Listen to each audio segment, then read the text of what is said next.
Welcome back to our YouTube channel. Today in this video, you will learn how to change Instagram notification sound. So let's get started. Open up your application. Here into your profile section, tap the three horizontal line and tap on settings. Here tap on notifications and go to post stories and comments on the third option.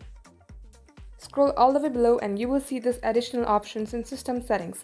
Tap it and this will direct you to your system settings. Here under your phone settings, tap onto the option that you want to change. For instance, if you want to change the comments sound, then tap on comments.